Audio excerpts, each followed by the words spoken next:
IPL அடுத்தடுத்த 2 தினங்களில் விறுவிறுப்பான போட்டிகள். விறுவிறுப்புக்கு பஞ்சம் இல்லை. நேற்றைய தினம் நடைபெற்ற போட்டியில் ஒரு பக்கம் வெற்றி என்றால் இறுதிப்பந்தில், இன்றைய தினம் நடைபெற்ற போட்டியில் இன்னும் ஒரு பக்கமாக இறுதிப்பந்தில் வெற்றி.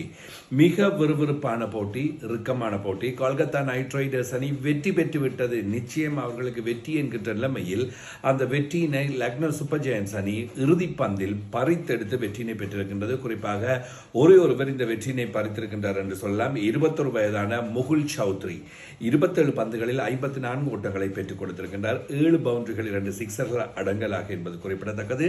8வது விக்கெட் இணைப்பாட்டமாக 53 ஓட்டங்கள் பகிரப்பட்டது. 52 ஓட்டங்களை முகுல் சௌத்ரி பெற்றுக்கொண்டார். மறுபுறத்தில் அவேஷ் கான் ஒரு ஓட்டம் மாத்திரமே. இறுதி ஓவரில் 2-6 ஓட்டங்களை பெற்றுக் கொடுத்து வெற்றியினை தன்னுடைய அணிக்கு பெற்றுக் கொடுத்திருக்கின்றார் முகுல் சௌத்ரி.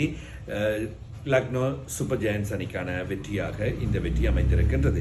முதலில் துடுப்படுத்தாடி இருந்தது கொல்கத்தா நைட் ரைடர்ஸ். ரஹானே 41 ஓட்டங்களை ஆரம்ப துடுப்பாட்ட வீரராக பெற்றுக் கொடுத்தார். 24 பந்துகளில் ஃபின் எலன் 9 ஓட்டங்களோடு ஆட்டமிழந்தார். அவருடைய ஆட்டமிழப்பு சர்ச்சை ஒன்று இருக்கின்றது. அது பிடியா 6 ஓட்டமா என்கின்ற ஒரு சிக்கல் இருந்தது. ஆனால் நடுவர் அதை ஆட்டமிழப்பாக வழங்கியிருந்தார். அதே போன்று ரகுவன்சி 45 ஓட்டங்களை பெற்றுக் கொடுத்திருந்தார். கேமரூன் கிரீன் 24 பந்துகளில் 32 ஓட்டங்கள்.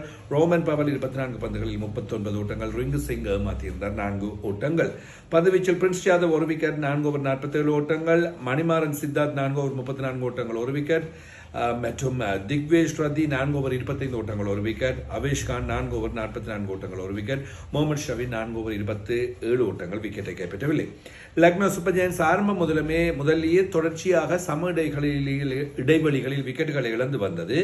ஐஷ் பதோனி 34 பந்துகளில் 54 ஓட்டங்களை கூடுதலாக பெற்றுக்கொண்டார். முகுல் சக்கரவர்த்தி இறுதி நேரத்தில் முகுல் சௌத்ரி தன்னுடைய கைவரிசையினை காட்டியிருந்தார். ரிஷப் பாண்ட் 10 ஓட்டங்கள், மிச்சல் மார்ஷ் 15 ஓட்டங்கள், எய்டன் மார்க்கம் 22 ஓட்டங்கள். பந்துவீச்சில் வைபவ் ஆரவ் 4 ஓவர் 38 ஓட்டங்கள் 2 விக்கெட்டுகள். அன்குல் ராய் 4 ஓவர் 32 ஓட்டங்கள் 2 விக்கெட்டுகள். சுனில் நாராயண் 4 ஓவர் 13 ஓட்டங்களை மாத்திரம் வழங்கி ஒரு விக்கெட்டை கைப்பற்றியிருந்தார். கார்த்திக் தியாகி 3 ஓவர் 31 ஓட்டங்கள். கேமரூன் கிரீன் 2 ஓவர் 28 ஓட்டங்கள். ரிஷப் பாண்ட் தலைமையிலான லக்னோ சூப்பர் ஜெயண்ட்ஸ் அணி அடுத்தடுத்த 2 வெற்றிகளை பெற்றதன் மூலமாக இப்பொழுது புள்ளிப்பட்டியலில் 5வது இடத்துக்கு முன்னோக்கி வந்திருக்கின்றார்கள் என்பது இங்கே முக்கியமானதாக இருக்கின்றது. கொல்கத்தா நைட் ரைடர்ஸ் அணி தாங்கள் விளையாடிய 3வது போட்டியிலும் இப்பொழுது தோல்வியினை சந்தித்திருக்கின்றார்கள். கொல்கத்தா நைட் ரைடர்ஸ் 4வது போட்டியில் தோல்வியினை சந்தித்திருக்கின்றார்கள். இதில் 3 தோல்விகள், ஒரு கைவிடப்பட்ட போட்டி, ஒரு புள்ளியோடு காணப்படுகின்றார்கள் 9வது இடத்தில்.